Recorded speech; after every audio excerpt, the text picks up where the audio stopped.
ಕೆಲವೊಂದು ಸಲ ಒಬ್ಬ ವ್ಯಕ್ತಿ ನಮ್ಮ ಜೀವನದಿಂದ ದೂರ ಹೋಗಿರ್ಬೋದು. ಮಾತುಕತೆ ಕೂಡ ನಿಂತು ಹೋಗಿರ್ಬೋದು. ಹೊರಗಡೆ ನೋಡಿದ್ರೆ ಅವರು ನಮ್ಮನ್ನು ಕಂಪ್ಲೀಟಾಗಿ ಮರೆತುಬಿಟ್ಟು ಮೂವ್ ಆನ್ ಆಗಿರೋ ರೀತಿ ಕಾಣಿಸ್ತಾ ಇರಬಹುದು. ಆದರೆ ರಾತ್ರಿ ಒಂಟಿಯಾಗಿದ್ದಾಗ ಹಳೆಯ ಮೆಮೊರೀಸ್ ಮತ್ತೆ ಮತ್ತೆ ನೆನಪಾಗಿ ಮನಸ್ಸೊಳಗಡೆ ಹೇಳ್ಕೊಳ್ಳೋಕ್ಕಾಗದೇ ಇರುವಂಥ ಒಂದು ಫೀಲಿಂಗ್ಸ್ ಇರಬಹುದು. ಇವತ್ತಿನ ರೀಡಿಂಗ್ ಅಂತಹ ಒಂದು ಎನರ್ಜಿ ಬಗ್ಗೆ ರಾತ್ರಿ ಪೂರ್ತಿ ನಿಮ್ಮ ನೆನಪಲ್ಲಿ ಅವರು ಯಾರಿಗೂ ಹೇಳದೇ ಇರುವಂಥ ಸತ್ಯ ಏನು, ನಿಮ್ಮ ಪರ್ಸನ್ನ ಮನಸ್ಸಲ್ಲಿ ನಿಜವಾಗ್ಲೂ ಏನು ನಡೀತಾ ಇದೆ, ಅವರು ನಿಮ್ಮನ್ನು ಮಿಸ್ ಮಾಡ್ಕೊಳ್ತಿದ್ದಾರಾ ಇಲ್ವಾ ಅನ್ನೋದನ್ನು ನೋಡೋಣ. ಯೂನಿವರ್ಸ್ನಲ್ಲಿ ಪ್ರಾರ್ಥನೆಯನ್ನು ಮಾಡ್ತಾ ಈಗ ರೀಡಿಂಗನ್ನು ಶುರು ಮಾಡೋಣ. ಮೊದಲಿಗೆ ನಮಗೆ ಬರ್ತಾ ಇರುವಂಥ ಒಂದು ಕಾರ್ಡು ನೈಟ್ ಆಫ್ ಕಪ್ಸ್ ಅನ್ನುವಂಥ ಒಂದು ಕಾರ್ಡ್ ಬರ್ತಾ ಇದೆ. ಎರಡನೇದಾಗಿ ಜಡ್ಜ್ಮೆಂಟ್ ಅನ್ನುವಂಥದ್ದು. ಸೊ ಮೂರನೇ ಕಾರ್ಡು ನಮಗೆ ಕಿಂಗ್ ಆಫ್ ಪೆಂಟಿಕಲ್ಸ್ ಅಂತ ಬರ್ತಿದೆ. ನಾಲ್ಕನೇ ಕಾರ್ಡು 9 ಆಫ್ ಸ್ವಾರ್ಡ್ಸ್ ಅಂತ ಬಂದಿದೆ. ಮತ್ತು ಸ್ಟ್ರೆಂತ್ ಕಾರ್ಡ್ ಕೂಡ ಬರ್ತಾ ಇದೆ. ಅದರ ಜೊತೆಲಿ ನೈಟ್ ಆಫ್ ಪೆಂಟಿಕಲ್ಸ್ ಇದೆ. ಮತ್ತು 10 ಆಫ್ ವ್ಯಾಂಡ್ಸ್ ಅನ್ನುವಂಥ ಒಂದು ಕಾರ್ಡ್ ಆಗಿರಬಹುದು. ದ ಲವರ್ಸ್ ಅನ್ನುವಂಥ ಕಾರ್ಡು, ಕಾರ್ಮಿಕ್ ಲೆಸನ್, ಈ ಎಲ್ಲ ಒಂದು ಕಾರ್ಡ್ಗಳು ಬರ್ತಾ ಇರುವಂಥದ್ದು. ನೆನಪಲ್ಲಿ ಇದೊಂದು ಜನರಲ್ ರೀಡಿಂಗ್ ಆಗಿರುತ್ತೆ. ನಿಮಗೆ ಪರ್ಸನಲ್ ರೀಡಿಂಗ್ ಬೇಕು ಅಂದರೆ ನೀವು ನಮ್ಮನ್ನು ಸಂಪರ್ಕ ಮಾಡಬಹುದು. ಟ್ಯಾರೋ ರೀಡಿಂಗ್, ಆಕರ್ಷಿಕ್ ರೀಡಿಂಗ್ ನಿಮಗಾಗಿಯೇ ಎಲ್ಲ ಒಂದು ಸಮಸ್ಯೆಗಳಿಗೆ ಪರಿಹಾರವಾಗಿ ನೀವು ಕ್ರಿಸ್ಟಲ್ ನಿಮಗಾಗಿಯೇ ಮಾಡಿರುವಂಥದ್ದನ್ನು ಕೂಡ ನೀವು ನಮ್ಮಿಂದ ಪಡಿಬೋದಾಗಿರುತ್ತೆ. ಮತ್ತು ಅಟ್ ಪ್ರೆಸೆಂಟ್ ಸಿಚುವೇಶನ್ ಅವರ ಮನಸ್ಸಲ್ಲಿ ಏನಿದೆ ಅಂತ ನೋಡೋದಕ್ಕೆ ತಗೊಂಡಿರುವಂಥದ್ದು ದ ಫಸ್ಟ್ ಮೂವ್ ಅನ್ನುವಂಥ ಒಂದು ಕಾರ್ಡ್ ಆಗಿರ್ಬೋದು. ಮಿಕ್ಸ್ಡ್ ಸಿಗ್ನಲ್ ಅಂತುವಂಥದ್ದು, ಕಾರ್ಮಿಕ್ ಲೆಸನ್ ಅನ್ನುವಂತಹ ಒಂದು 3 ಕಾರ್ಡ್ಗಳು ಬರ್ತಾ ಇರುವಂಥದ್ದು. ಈಗ ಒನ್ ಬೈ ಒನ್ ನೋಡ್ತಾ ಹೋಗೋಣ ಏನಿದೆ ಅವ್ರ ಮನಸ್ಸಲ್ಲಿ ಅನ್ನೋದನ್ನು. ಈ ಒಂದು ಕಾರ್ಡ್ ರೀಡಿಂಗ್ ನಿಮಗೆ ಹೇಗೆ ಅನ್ನಿಸ್ತು ಅನ್ನೋದನ್ನ ಕಮೆಂಟ್ ಬಾಕ್ಸ್ನಲ್ಲಿ ಖಂಡಿತವಾಗ್ಲೂ ತಿಳಿಸಿ. ನೆನಪಿರಲಿ, ಇದೊಂದು ಜನರಲ್ ರೀಡಿಂಗ್ ಮತ್ತು ಟೈಮ್ಲೆಸ್ ರೀಡಿಂಗ್ ಕೂಡ ಹೌದು. ನೀವು ಯಾವಾಗ ಈ ಒಂದು ಸಂದೇಶ ನೋಡಬೇಕು ಅಂತಿರುತ್ತೋ ಆಗ ಖಂಡಿತವಾಗ್ಲೂ ಯೂನಿವರ್ಸ್ ನಿಮಗೆ ಈ ಒಂದು ವಿಡಿಯೋನ ಕಾಣೋ ಹಾಗೆ ಮಾಡುತ್ತೆ ಅಂತ ನಂಬಿ. ಮತ್ತು ಈಗ ನಿಮ್ಮ ಇಷ್ಟ ದೈವ ಏನಿದೆ, ಯೂನಿವರ್ಸ್ ಏನಿದೆ, ಅವರನ್ನು ನೆನೆಸ್ಕೊಂಡು ಖಂಡಿತವಾಗ್ಲೂ ರೀಡಿಂಗನ್ನು ಶುರು ಮಾಡೋಣ. ಮೊದಲನೇ ಕಾರ್ಡ್ ನಮಗೆ ಇಲ್ಲಿ ಕಾಣ್ತಾ ಇರುವಂಥದ್ದು ನೈಟ್ ಆಫ್ ಕಪ್ಸ್ ಅನ್ನುವಂಥ ಒಂದು ಕಾರ್ಡ್ ಬಂದಿರುವಂಥದ್ದು. ನಿಮ್ಮ ಬಗ್ಗೆ ಮತ್ತೆ ಮತ್ತೆ ಯೋಚನೆ ಮಾಡ್ತಿದ್ದಾರೆ ಅನ್ನುವಂಥ ಒಂದು ಸಂದೇಶ ಇದೆ. ನಿಮ್ಮ ಪರ್ಸನ್ ಮನಸ್ಸಿನಲ್ಲಿ ನಿಮ್ಮ ಬಗ್ಗೆ ಇನ್ನೂ ಒಂದು ಸ್ಟ್ರಾಂಗ್ ಎಮೋಷ್ನಲ್ ಫೀಲಿಂಗ್ ಇರೋದನ್ನು ಇದು ತೋರಿಸ್ತಾ ಇದೆ. ಅವರು ನಿಮ್ಮನ್ನು ನೆನಪು ಮಾಡ್ಕೊಳ್ಳುವಾಗ ಬರೀ ಒಬ್ಬ ವ್ಯಕ್ತಿ ಅಂತ ಅವರು ನಿಮ್ಮನ್ನು ನೆನಪು ಮಾಡ್ಕೊಳ್ತಾ ಇಲ್ಲ. ನಿಮ್ಮ ಜೊತೆ ಕಳೆದಿರುವಂಥ ಒಂದು ಎಮೋಷ್ನಲ್ ಮೂಮೆಂಟ್ಸ್ ಆಗಿರ್ಬೋದು, ಅವರ ಮನಸ್ಸಲ್ಲಿ ಮತ್ತೆ ಮತ್ತೆ ಒಂದು ಮೂಮೆಂಟ್ಸ್ ಏನಿದೆ ಅಲ್ವಾ, ಅದೆಲ್ಲ ಕೂಡ ರೀಪ್ಲೇ ಆಗ್ತಾ ಇರೋ ರೀತಿ ಕಾಣ್ತಾ ಇದೆ. ಒಂಟಿಯಾಗಿ ಕುಳಿತುಕೊಂಡಿದ್ದಾಗ ನಿಮ್ಮ ಜೊತೆ ಮಾತಾಡಿರುವಂಥ ಮಾತುಗಳು ನೆನಪಾಗುತ್ತೆ. ನೀವು ಹೇಗೆ ಮಾತಾಡ್ತಿದ್ರಿ, ಹೇಗೆ ಒಂದು ಕೇರ್ ಮಾಡ್ತಿದ್ರಿ, ನಿಮ್ಮ ಜೊತೆ ಇದ್ದಾಗ ಅವ್ರಿಗೆ ಹೇಗೆ ಫೀಲ್ ಆಗ್ತಾ ಇತ್ತು ಅನ್ನೋದೆಲ್ಲ ನೆನಪಾಗ್ತಾ ಇದೆ. ಕೆಲವೊಂದು ಸಲ ಯಾವುದಾದ್ರೂ ಒಂದು ಸಾಂಗ್ ಕೇಳಿದಾಗ ನಿಮ್ಮ ನೆನಪು ಬರುವಂಥದ್ದು, ಯಾರಾದರೂ ನಿಮ್ಮ ಹೆಸರಿನಂತೆ ಒಂದು ಹೆಸರು ಹೇಳಿದ್ರು ಕೂಡ ನಿಮ್ಮ ನೆನಪು ಬರ್ತಾ ಇದೆ. ಅವರು ನಿಮ್ಮಿಂದ ದೂರ ಆಗಿರಬಹುದು, ಆದರೆ ನೀವು ಒಟ್ಟಿಗೆ ಹೋಗಿದ್ದಂಥ ಜಾಗಗಳೇನಿದೆ, ನೀವು ಹೇಳಿದ್ದ ಮಾತು, ನೀವು ಕೊಟ್ಟಿದ್ದಂಥ ಒಂದು ಸ್ಮಾಲ್ ಜೆಸ್ಚರ್ ಆಗಿರ್ಬೋದು, ಇಂಥ ಒಂದು ಸಣ್ಣ ಸಣ್ಣ ವಿಷಯಗಳು ಅವರ ಮೈಂಡಲ್ಲಿ ಪದೇ ಪದೇ ರೀಕಾಲ್ ಆಗ್ತಾ ಇದೆ ಅಂತ ಕಾಣಿಸ್ತಾ ಇದೆ. ಮತ್ತು ಆಗ ಅವರ ಮನಸ್ಸಲ್ಲಿ ಒಂದು ಥಾಟ್ ಬರುತ್ತೆ, ಇದೆಲ್ಲ ನೆನಪು ಬಂದಾಗ ನಾನು ಅವರನ್ನು ಎಷ್ಟು ಸುಲಭವಾಗಿ ಮರೆತುಬಿಡ್ತೀನಿ ಅಂತ ಅಂದ್ಕೊಂಡಿದ್ದೆ, ಆದರೆ ಯಾಕೆ ಇನ್ನೂ ಪದೇ ಪದೇ ಅವರು ನೆನಪಾಗ್ತಿದ್ದಾರೆ, ಇದು ಅವರು ಹೊರಗೆ ಯಾರಿಗೂ ಹೇಳ್ತಾ ಇಲ್ಲ, ಆದರೂ ಕೂಡ ಮನಸ್ಸಿನ ಒಳಗಡೆ ನಿಮ್ಮ ಬಗ್ಗೆ ಒಂದು ಇಮೋಷ್ನಲಿ ಪುಲ್ ಅನ್ನೋದು ಕಾಣಿಸ್ತಾ ಇದೆ. ನಿಮ್ಮ ಜೊತೆ ಮತ್ತೆ ಮಾತಾಡಬೇಕು ಅನಿಸುವಂಥ ಒಂದು ಮೂಮೆಂಟ್ಸ್ ಕೂಡ ಕಾಣಿಸ್ತಾ ಇರುವಂಥದ್ದು. ಫೋನ್ ತೆಗೆದುಕೊಳ್ತಾರೆ, ನಿಮ್ಮ ಚಾಟ್ ಓಪನ್ ಮಾಡಬೇಕು ಅಂತ ಅನಿಸುತ್ತೆ, ನಿಮ್ಮ ಪ್ರೊಫೈಲ್ ನೋಡಬೇಕು ಅಂತ ಅನಿಸುತ್ತೆ, ಒಂದು ಕ್ಷಣ ಮೆಸೇಜ್ ಟೈಪ್ ಮಾಡಬೇಕು ಅಂತ ಕೂಡ ಅನ್ನಿಸ್ತಿದೆ, ಆದರೆ ಸೆಂಡ್ ಮಾಡೋದಕ್ಕೂ ಮೊದಲು ಮತ್ತೆ ಯೋಚನೆ ಮಾಡ್ತಾರೆ, ಬೇಡ ನಾನೇ ಯಾಕೆ ಮೆಸೇಜ್ ಮಾಡಬೇಕು ಅಂತ ಅವ್ರಿಗವರೇ ಒಂದು ನಿಧಾನಕ್ಕೆ ಯೋಚನೆ ಮಾಡಿ ಮತ್ತೆ ವಾಪಸ್ ಇಡುವಂಥದ್ದು, ಈ ರೀತಿ ಕಾಣಿಸ್ತಾ ಇದೆ. ಮತ್ತು ನಮಗೆ ಸಿಕ್ಕಿರುವಂಥ ಒಂದು ಜಡ್ಜ್ಮೆಂಟ್ ಕಾರ್ಡ್ ಏನು ಹೇಳ್ತಿದೆ ಅಂತ ನೋಡೋದಾದರೆ, ಅಂದರೆ ಅವರ ಮನಸ್ಸು ಇನ್ನೂ ಕೂಡ ಇನ್ಡೆಪ್ತ್ ಆಗಿ ಯೋಚನೆ ಮಾಡ್ತಾ ಇರೋದನ್ನು ನೋಡ್ತಾ ಇದ್ದೀವಿ. ಜಡ್ಜ್ಮೆಂಟ್ ಕಾರ್ಡ್ ಬಂದಿರೋದ್ರಿಂದ ಅವರು ನಿಮ್ಮಿಬ್ಬರ ನಡುವೆ ನಡೆದಿರುವಂಥದ್ದನ್ನು ಮತ್ತೆ ಮತ್ತೆ ಒಂದು ರಿವ್ಯೂ ಮಾಡ್ತಾ ಇದ್ದಾರೆ. ಯಾರ್ದು ಸರಿ, ಯಾರ್ದು ತಪ್ಪು, ನಾನು ಹೀಗೆ ಮಾಡಬಹುದಿತ್ತಾ, ಮಾಡಬಾರ್ದಿತ್ತಾ, ಈ ರೀತಿ ಒಂದು ಮನಸ್ಸಲ್ಲೇ ಮಾತಾಡ್ಕೊಳ್ಳುವಂಥದ್ದು, ಮನಸ್ಸಲ್ಲೇ ಜಡ್ಜ್ ಮಾಡ್ಕೊಳ್ಳುವಂಥದ್ದು ಕಾಣಿಸ್ತಾ ಇದೆ. ಅವರು ಅಷ್ಟೊಂದು ನನ್ನನ್ನು ಕೇರ್ ಮಾಡ್ತಿದ್ರು, ಆಗ ನನಗೆ ಯಾಕೆ ಇದೆಲ್ಲ ಅರ್ಥ ಮಾಡ್ಕೊಳ್ಳೋಕ್ಕಾಗಲಿಲ್ಲ, ನಾನು ಬೇರೆ ಡಿಸಿಷನ್ ತಗೊಂಡಿದ್ರೆ ಈಗ ಸಿಚುವೇಶನ್ ಬೇರೆ ಇರಬಹುದಿತ್ತು. ಈ ರೀತಿ ಒಂದು ಥಾಟ್ಸ್ ಅವರ ಮನಸ್ಸಲ್ಲಿ ಓಡ್ತಾ ಇರೋದು ಕಾಣ್ತಾ ಇದೆ. ಈಗ ಅವರು ನಿಮ್ಮನ್ನು ಬ್ಲೇಮ್ ಮಾಡೋದಕ್ಕಿಂತ ಅವರನ್ನು ಅವರೇ ಕ್ವಶನ್ ಮಾಡ್ಕೊಳ್ಳೋ ರೀತಿ ಕಾಣ್ತಿದೆ. ಒಂದು ರಿಲೇಷನ್ಶಿಪ್ ಮುಗಿದ ತಕ್ಷಣ ಕೆಲವೊಂದು ಸಲ ಅದರ ಒಂದು ವ್ಯಾಲ್ಯೂ ಅನ್ನೋದು ಅರ್ಥ ಆಗೋದಿಲ್ಲ. ಆದರೆ ಯಾವಾಗ ದೂರ ಅನ್ನೋದು ಜಾಸ್ತಿ ಆಗ್ತಾ ಹೋಗುತ್ತಲ್ವ, ಆಗ ಸೈಲೆನ್ಸ್ ಅನ್ನೋದು ಜಾಸ್ತಿ ಆಗ್ತಾ ಹೋಗುತ್ತೆ. ಆಗ ಆ ವ್ಯಕ್ತಿ ಅವರ ಜೀವನದಲ್ಲಿ ಎಷ್ಟು ಇಂಪಾರ್ಟೆಂಟ್ ಆಗಿದ್ರು ಅನ್ನೋದು ಅರ್ಥ ಆಗುತ್ತೆ. ಸ್ಲೋ ಆಗಿ ಒಂದು ರಿಯಲೈಸ್ ಆಗ್ತಾ ಹೋಗುತ್ತೆ. ಇಲ್ಲಿ ಕೂಡ ಅದೇ ಕಾಣ್ತಾ ಇದೆ. ನಿಮ್ಮ ಆಬ್ಸೆನ್ಸ್ ಅವ್ರಿಗೆ ನಿಮ್ಮ ಪ್ರೆಸೆನ್ಸ್ನ ವ್ಯಾಲ್ಯೂ ಅನ್ನು ತಿಳಿಸ್ಕೊಡ್ತಾ ಇರುವಂಥದ್ದು. ಅವರು ನಿಮ್ಮನ್ನು ಕಳೆದುಕೊಂಡ ನಂತರ ನಿಮ್ಮ ಬಗ್ಗೆ ಹೆಚ್ಚು ಯೋಚನೆ ಮಾಡ್ತಾ ಇರುವಂಥದ್ದು. ಕೆಲವೊಂದು ಸಲ ಹಳೆಯ ಒಂದು ಮಾತುಕತೆಯನ್ನು ನೆನಪು ಮಾಡ್ಕೊಳ್ಳೋದು, ಇದೆಲ್ಲನೂ ಕಾಣ್ತಾ ಇರುವಂಥದ್ದು. ನಾನು ಇನ್ನೊಂದು ಚಾನ್ಸ್ ತಗೊಂಡಿದ್ದಿದ್ರೆ ಸರಿ ಹೋಗ್ತಿತ್ತೇನೋ ಅನ್ನುವಂಥ ಒಂದು ಭಾವನೆ ಇಲ್ಲಿ ಕಾಣ್ತಾ ಇದೆ. ಮತ್ತು ನಮಗಿಲ್ಲಿ ನಿಮ್ಮ ಬಗ್ಗೆ ಫೀಲಿಂಗ್ ಇದ್ದರೂ ಕೂಡ ಹೊರಗಡೆ ಕಾಮಾಗಿ ಇರೋ ರೀತಿ ಏನೂ ಆಗೇ ಇಲ್ವೇನೋ ಅನ್ನೋ ರೀತಿ ಒಂದು ಪ್ರಿಟೆಂಡ್ ಮಾಡೋರು ಇದು ಕೂಡ ಕಾಣಿಸ್ತಾ ಇರುವಂಥದ್ದು. ಇಲ್ಲಿ ಅವರ ಹೊರಗಡೆ ಒಂದು ಬಿಹೇವಿಯರ್, ಒಳಗಡೆ ಇರುವಂಥ ಫೀಲಿಂಗ್ಸ್ ಕಂಪ್ಲೀಟ್ಲಿ ಡಿಫ್ರೆಂಟಾಗಿ ಕಾಣ್ತಾ ಇರುವಂಥದ್ದು.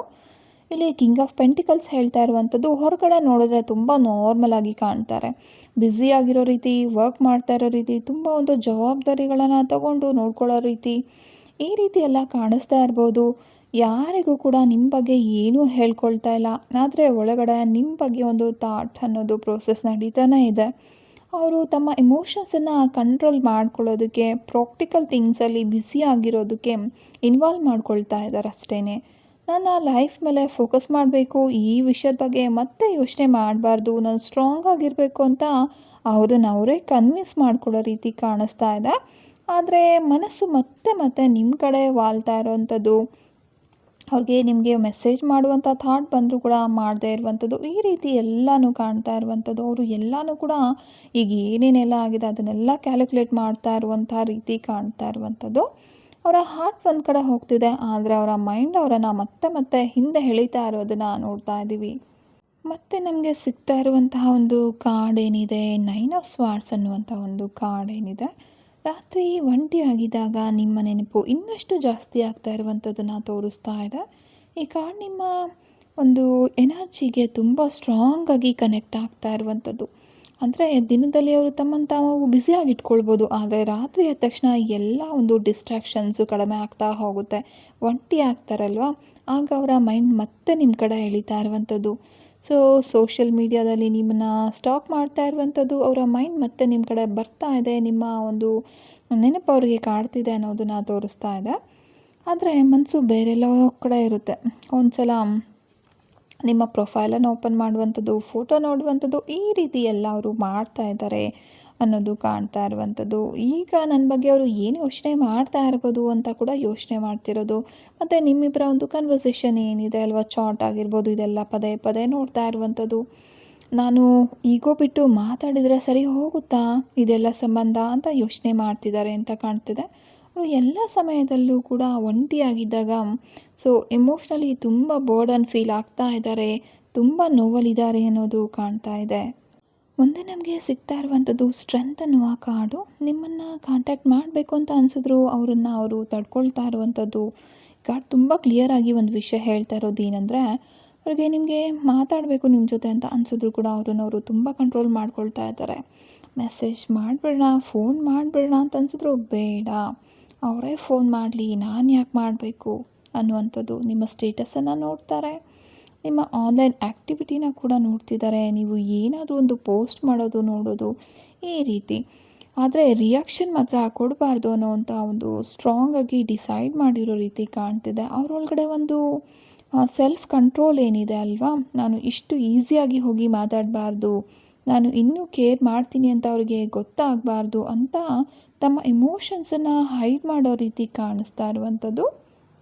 ಅವರು ನಿಮ್ಮನ್ನು ಮಿಸ್ ಮಾಡ್ತಿಲ್ಲ ಅನ್ನೋ ಕಾರಣಕ್ಕೆ ಸೈಲೆಂಟ್ ಆಗಿಲ್ಲ, ಮಿಸ್ ಮಾಡ್ತಿದ್ರು ಕೂಡ ಅದನ್ನು ತೋರಿಸ್ಬಾರ್ದು ಅನ್ನೋ ಒಂದು ಕಾರಣಕ್ಕೆ ಅವರು ಹೇಳ್ಕೊಳ್ದೆ ಸೈಲೆಂಟ್ ಆಗಿರೋದನ್ನು ನಾವಿಲ್ಲಿ ನೋಡ್ತಾ ಇದ್ದೀವಿ. ನಂತರ ನಮಗೆ ನೈಟ್ ಆಫ್ ಪೆಂಟಿಕಲ್ ಅನ್ನುವಂಥ ಒಂದು ಕಾರ್ಡ್ ಏನು ಹೇಳ್ತಿದೆ ಅಂತ ನೋಡೋದಾದರೆ, ನಿಮ್ಮ ಕಡೆ ಬರಬೇಕು ಅಂತ ಅನಿಸುತ್ತೆ, ಆದರೆ ನಿಧಾನವಾಗಿ ಬರುವಂಥ ಒಂದು ಸಿಚುವೇಶನ್ ಇಲ್ಲಿ ಕಾಣ್ತಾ ಇದೆ. ಈ ಪರ್ಸನ್ ಇಂಪಲ್ಸಿವ್ ಆಗಿ ಒಂದು ಆ್ಯಕ್ಷನ್ ತಗೊಳ್ಳುವಂಥವ್ರಲ್ಲ, ಅವರು ನಿಮ್ಮ ಸಿಚುವೇಶನನ್ನು ಅಬ್ಸರ್ವ್ ಮಾಡ್ತಾ ಇದ್ದಾರೆ. ನೀವು ಮೊದಲು ಹೇಗಿದ್ರಿ, ನೀವು ಇನ್ನೂ ಅವರ ಬಗ್ಗೆ ಪಾಸಿಟಿವ್ ಆಗಿದ್ದೀರಾ, ನೀವು ಕಂಪ್ಲೀಟಾಗಿ ಮೂವ್ ಆನ್ ಆಗೋಗಿದ್ದೀರಾ, ನಿಮ್ಮ ಲೈಫಲ್ಲಿ ಬೇರೆ ಯಾರಾದರೂ ಇದ್ದಾರಾ, ನೀವು ಅವರ ಮೆಸೇಜ್ ಮಾಡಿದ್ರೆ ಮತ್ತೆ ಅಕ್ಸೆಪ್ಟ್ ಮಾಡ್ತೀರಾ, ಈ ರೀತಿ ಒಂದು ಪ್ರಶ್ನೆಗಳು ಅವ್ರ ಮನಸ್ಸಲ್ಲಿರೋದು ಕಾಣಿಸ್ತಾ ಇದೆ. ಅದಕ್ಕಾಗಿಯೇ ಅವರು ಡೈರೆಕ್ಟಾಗಿ ದೊಡ್ಡ ಒಂದು ಕನ್ಫೆಷನ್ ಮಾಡೋದಕ್ಕಿಂತ ಮೊದಲು ಸ್ಮಾಲ್ ಸ್ಟೆಪ್ ತೆಗೆದುಕೊಳ್ಬೇಕು ಅನ್ನೋ ಒಂದು ಯೋಚನೆಯಲ್ಲಿದ್ದಾರೆ. ಮೇ ಬಿ ಒಂದು ಸಿಂಪಲಾಗಿ ಹಾಯ್ ಅಂತ ಮಾಡುವಂಥದ್ದಾಗಿರ್ಬೋದು, ಯಾವುದಾದ್ರೂ ಒಂದು ರೀಸನ್ ಕ್ರಿಯೇಟ್ ಮಾಡಿಕೊಂಡು ನಿಮ್ಮ ಜೊತೆ ಮಾತುಕತೆ ಸ್ಟಾರ್ಟ್ ಮಾಡಬೇಕು ಅನ್ನುವಂಥದ್ದು, ಅಥವಾ ಸೋಷಿಯಲ್ ಮೀಡಿಯಾದಲ್ಲಿ ಒಂದು ಸ್ಮಾಲ್ ರಿಯಾಕ್ಷನ್ ಕೊಡುವಂಥದ್ದು. ಅವರು ನಿಮ್ಮ ರೆಸ್ಪಾನ್ಸನ್ನು ಹೇಗೆ ಬರ್ಬೋದು, ನಿಮ್ಮ ಒಂದು ರೆಸ್ಪಾನ್ಸ್ ಅಂತ ಕಾಯ್ತಾ ಇರೋ ರೀತಿ ಕಾಣ್ತಾ ಇದೆ. ನೀವು ಹೇಗೆ ಒಂದು ರೆಸ್ಪಾಂಡ್ ಮಾಡ್ತೀರೋ ಅದರ ಮೇಲೆ ಮುಂದಿನ ಸ್ಟೆಪ್ ಡಿಸೈಡ್ ಮಾಡ್ತಾರೆ ಅಂತ ಕಾಣಿಸ್ತಿದೆ. ಅಂದರೆ ಅವರ ಮನಸ್ಸಲ್ಲಿ ಮೊದಲು ಒಂದು ಹೆಜ್ಜೆ ಇಡೋಣ, ಅವಳು ಅಥವಾ ಅವರು ಹೇಗೆ ರಿಯಾಕ್ಟ್ ಮಾಡ್ತಾರೆ ನೋಡೋಣ ಅನ್ನುವಂಥ ಒಂದು ಥಾಟ್ ಕಾಣಿಸ್ತಾ ಇದೆ. ಮತ್ತು ಮುಂದೆ ನಮಗೆ 10 ಆಫ್ ವ್ಯಾಂಡ್ಸ್ ಅನ್ನುವಂಥ ಒಂದು ಕಾರ್ಡು ಈ ಫೀಲಿಂಗ್ಸನ್ನು ತುಂಬ ದಿನಗಳಿಂದ ಕ್ಯಾರಿ ಮಾಡ್ತಿದ್ದಾರೆ ಅನ್ನೋದನ್ನು ತೋರಿಸ್ತಾ ಇದೆ. ಅಂದರೆ ಈ ಕನೆಕ್ಷನ್ ವೈಟ್ ಈಗ ಅವರ ಮನಸ್ಸಲ್ಲಿ ತುಂಬ ಹೆವಿ ಆಗಿರುವಂಥದ್ದು. ಅವರು ನಿಮ್ಮ ಬಗ್ಗೆ ಯೋಚನೆ ಮಾಡಬಾರ್ದು ಅಂತ ಯೋಚನೆ ಮಾಡಿದಷ್ಟು ಕೂಡ ಅದು ಜಾಸ್ತಿ ಆಗ್ತಾ ಇದೆ. ಅವರ ಡೈಲಿ ಲೈಫಲ್ಲಿ ಮುಂದೆ ಹೋಗೋದಕ್ಕೆ ಪ್ರಯತ್ನ ಮಾಡ್ತಿದ್ದಾರೆ. ಆದರೆ ಅವರ ಒಂದು ಫೀಲಿಂಗ್ಸ್ ಏನಿದೆ ಅಲ್ವಾ, ಅದು ತುಂಬ ಹೆವಿ ಬರ್ಡನ್ ಆಗಿ ಅವರನ್ನು ಕಾಡ್ತಾ ಇರುವಂಥದ್ದು. ಸಾಕು, ಇನ್ನಿದ್ರ ಬಗ್ಗೆ ಯೋಚನೆ ಮಾಡಬಾರ್ದು ಅಂತ ಡಿಸೈಡ್ ಮಾಡಿದ್ದಾರೆ. ಆದರೆ ಅದೇ ಒಂದು ಯೋಚನೆಗಳು ಪದೇ ಪದೇ ರಾತ್ರಿ ಆದ ಕೂಡಲೇ ಬಂದು ಕಾಡ್ತಾ ಇರುವಂಥದ್ದು, ಮತ್ತು ಅವರ ಫೀಲಿಂಗ್ಸನ್ನು ಅವರು ಸಪ್ರೆಸ್ ಮಾಡ್ತಾ ಇರುವಂಥದ್ದು, ಪ್ರತಿಯೊಂದು ಕೂಡ ಇಲ್ಲಿ ಕಾಣ್ತಾ ಇರುವಂಥದ್ದು. ಮುಂದೆ ನಮಗೆ ಸಿಗ್ತಾ ಇರುವಂಥದ್ದು ದ ಲವರ್ಸ್ ಅನ್ನುವಂಥ ಒಂದು ಕಾರ್ಡ್ ಆಗಿದೆ. ಅಂದರೆ ನಿಮ್ಮಿಬ್ಬರ ಕನೆಕ್ಷನ್ ಇನ್ನೂ ಕೂಡ ಅವರ ಮನಸ್ಸಲ್ಲಿ ಒಂದು ಸ್ಪೆಷಲ್ ಆಗಿರುವಂಥ ಫೀಲಿಂಗನ್ನು ತೋರಿಸ್ತಾ ಇದೆ. ನಿಮ್ಮ ಕನೆಕ್ಷನ್ ಅವರಿಗೆ ಇನ್ನೂ ಕೂಡ ಒಂದು ತುಂಬಾ ಇಂಪಾರ್ಟೆಂಟ್ ಅನ್ನೋದನ್ನು ಕೂಡ ಇಲ್ಲಿ ಗೊತ್ತಾಗ್ತದೆ. ಅವರು ನಿಮ್ಮ ಜೊತೆ ಇದ್ದಾಗ ಸಿಕ್ಕಂಥ ಒಂದು ಎಮೋಷ್ನಲ್ ಕನೆಕ್ಷನ್ ಆಗಿರ್ಬೋದು, ಬಾಂಡಿಂಗ್ ಏನಿದೆ, ಇನ್ನು ಬೇರೆ ಕಡೆ ಹುಡುಕಿದ್ರೂ ಕೂಡ ಅವ್ರಿಗೆ ಅದೇ ಒಂದು ಫೀಲಿಂಗ್ ಅನ್ನೋದು ಸಿಗ್ತಾ ಇಲ್ಲ ಅನ್ನುವಂಥ ಒಂದು ಸಾಧ್ಯತೆಯಲ್ಲಿ ಕಾಣ್ತಾ ಇರುವಂಥದ್ದು. ಅದಕ್ಕಾಗಿಯೇ ನಿಮ್ಮ ನೆನಪು ಮತ್ತೆ ಮತ್ತೆ ಬರ್ತಿದೆ. ನಿಮ್ಮಿಬ್ಬರ ನಡುವೆ ನಡೆದಿರುವಂಥ ಒಂದು ಒಳ್ಳೆಯ ಸಿಚುವೇಶನ್ಸ್ ಆಗಿರ್ಬೋದು, ಮೂಮೆಂಟ್ಸ್ ಆಗಿರ್ಬೋದು, ಅದನ್ನೆಲ್ಲ ಕೂಡ ಕಂಪೇರ್ ಮಾಡಿಕೊಳ್ಳುವಂಥದ್ದು, ಬೇರೆಯವ್ರ ಜೊತೆ ಕಂಪೇರ್ ಮಾಡುವಂಥದ್ದು, ಈ ರೀತಿಯೆಲ್ಲ ಕಾಣ್ತಿರುವಂಥದ್ದು. ಅವರ ಒಂದು ಮನಸ್ಸಲ್ಲೇ ಅವರಿಗೆ ರಿಯಲೈಸೇಷನ್ ಅದು ಈಗಾಗಲೇ ಸ್ಟಾರ್ಟ್ ಆಗೋಗಿದೆ. ಏನೆಲ್ಲ ಆಗಿದೆ, ಯಾರದು ತಪ್ಪು ಅನ್ನೋದು ಈಗಾಗಲೇ ಒಂದು ಜಡ್ಜ್ಮೆಂಟ್ ಕಾರ್ಡಲ್ಲಿ ನಾವು ನೋಡಿದ್ದೀವಿ. ಸೊ ಒಂದು ಸಲ ಆದರೂ ಮತ್ತೆ ಮಾತಾಡಿ ನೋಡಬೇಕು ಅನ್ನುವಂಥ ಒಂದು ಮನಸ್ಥಿತಿಯಲ್ಲಿ ಕಾಣ್ತಾ ಇದೆ. ಮತ್ತು ನಮಗೆ ಸಿಕ್ಕಿರುವಂಥ ದ ಕಾರ್ಮಿಕ್ ಲೆಸನ್ ಅನ್ನುವಂಥ ಒಂದು ಕಾರ್ಡಲ್ಲಿ ಏನು ಹೇಳ್ತಿದೆ ಅಂತ ನೋಡೋದಾದರೆ, ಈ ಕಾರ್ಡಲ್ಲಿ ಅವರು ನಿಮ್ಮ ಬಗ್ಗೆ ಮಾತ್ರ ಯೋಚನೆ ಮಾಡ್ತಿರೋದು ಕಾಣಿಸ್ತಾ ಇಲ್ಲ. ಏನಂತ ಹೇಳಿದ್ರೆ, ಈ ಒಂದು ಕನೆಕ್ಷನ್ ಅವರಿಗೂ ಕೂಡ ಒಂದು ಪಾಠವನ್ನು ಕಲಿಸಿದೆ. ಅವರು ಹೇಗೆ ಬಿಹೇವ್ ಮಾಡಿದ್ರಾಗಿರ್ಬೋದು, ಅಥವಾ ಒಂದು ಕಮ್ಯುನಿಕೇಷನಲ್ಲಿ ಎಲ್ಲಿ ತಪ್ಪಾಗಿದೆ, ಈ ಒಂದು ಈಗೋ ಎಲ್ಲಿಂದ ಬಂತು, ಇದರಿಂದ ಏನೆಲ್ಲ ಒಂದು ತೊಂದರೆಗಳಾಗಿದೆ, ಈ ರೀತಿ ಎಲ್ಲ ಒಂದು ಅನಲೈಸ್ ಮಾಡ್ತಾ ಇರುವಂಥದ್ದನ್ನು ನೋಡ್ತಾ ಇದ್ದೀವಿ. ಎಲ್ಲಿ ಈಗೋ ಕ್ಲಾಶಸ್ ಶುರು ಆಯ್ತಲ್ವ, ಅಲ್ಲಿಂದ ಕೂಡ ಅವರು ಯೋಚನೆ ಮಾಡ್ತಾ ಬಂದಿದ್ದಾರೆ. ಯಾಕೆ ಹೀಗೆಲ್ಲ ಆಯಿತು, ಯಾರ್ದು ತಪ್ಪು ಅನ್ನೋದನ್ನು. ಒಂದು ರೀತಿಯಲ್ಲಿ ನೀವು ಅವರ ಜೀವನದಲ್ಲಿ ಬಂದದ್ದು ಅವ್ರಿಗೆ ಒಂದು ಲೆಸನ್ ಅನ್ನೋ ರೀತಿ ಅವ್ರಿಗೆ ಗೊತ್ತಾಗಿದೆ. ನಾನು ಈ ವ್ಯಕ್ತಿನ ಕಳೆದುಕೊಂಡ್ಮೇಲೆ ನನಗೆ ಏನು ಅರ್ಥ ಆಯಿತು ಅನ್ನೋ ಒಂದು ಪ್ರಶ್ನೆ ಅವ್ರ ಮನಸ್ಸಲ್ಲಿ ಕಾಡ್ತಾ ಇರುವಂಥದ್ದು. ನಿಮ್ಮ ಆಬ್ಸೆನ್ಸ್ ಆಗಿರ್ಬೋದು, ಅಥವಾ ಬಿಹೇವಿಯರ್ ಒಂದು ರಿಫ್ಲೆಕ್ಷನ್ ಏನಿದೆ ಅಲ್ವಾ, ಅದೆಲ್ಲ ಅವ್ರಿಗೆ ಕಾಣ್ತಾ ಇರುವಂಥದ್ದು.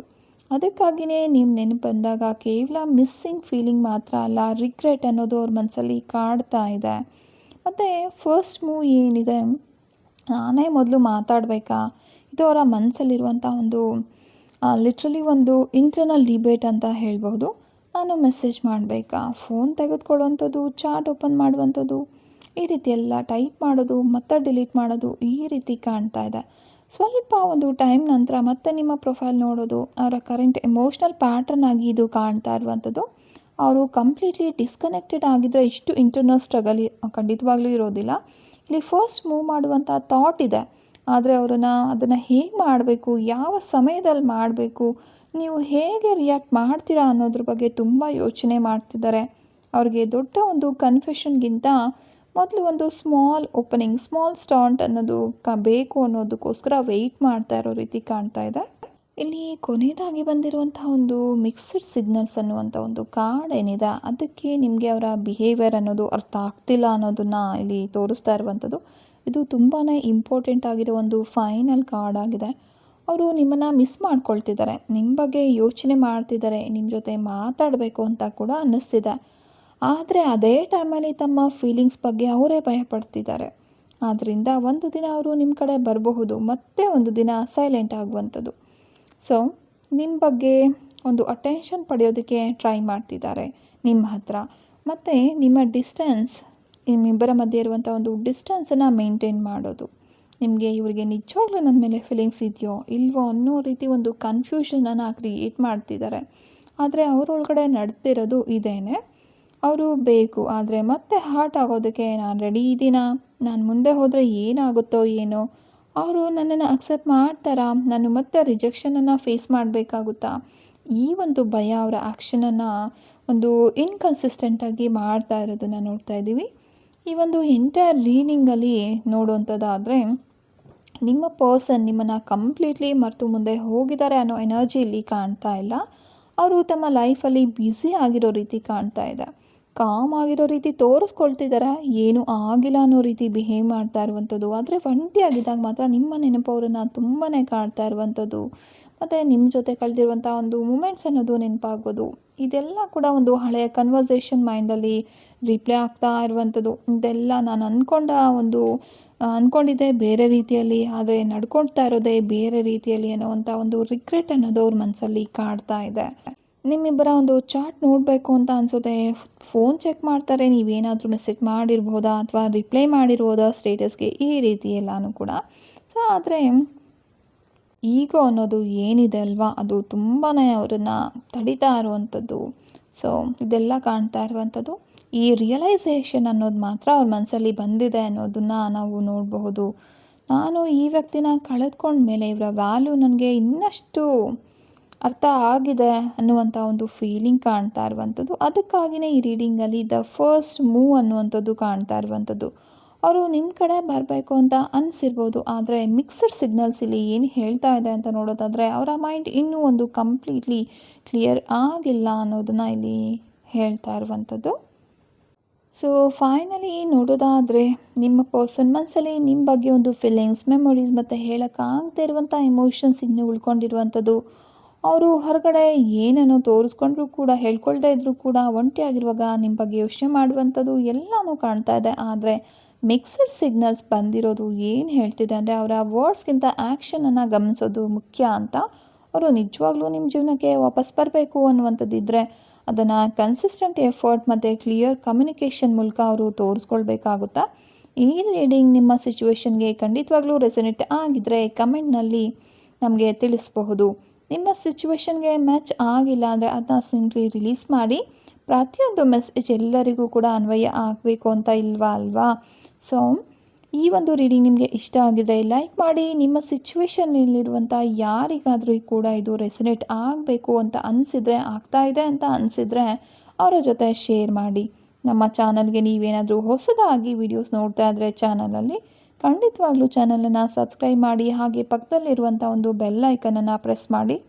ಕೊನೆಯದಾಗಿ ನಿಮ್ಮ ಮನಸ್ಸಿಗೆ ಒಂದು ನೆಮ್ಮದಿ ಬೇಕು ಅನ್ನೋದಾದರೆ, ನಿಮ್ಮ ಒಂದು ಇಷ್ಟದೈವ ಆಗಿರ್ಬೋದು, ಯೂನಿವರ್ಸನ್ನು ನೆನಪು ಮಾಡ್ಕೊಳ್ತಾ ಚಿಕ್ಕ ಒಂದು ಪ್ರೇ ಮಾಡ್ಕೊಳ್ಳಿ. ನಿಮ್ಮ ಜೀವನದಲ್ಲಿ ನಿಮಗೆ ನಿಜವಾಗ್ಲೂ ಬೇಕಾಗಿರುವಂಥ ಒಂದು ಕ್ಲಾರಿಟಿ, ಹೀಲಿಂಗ್, ರೈಟ್ ಡಿಸಿಷನ್ ಅನ್ನೋದು ಸಿಕ್ಕೇ ಸಿಗುತ್ತೆ.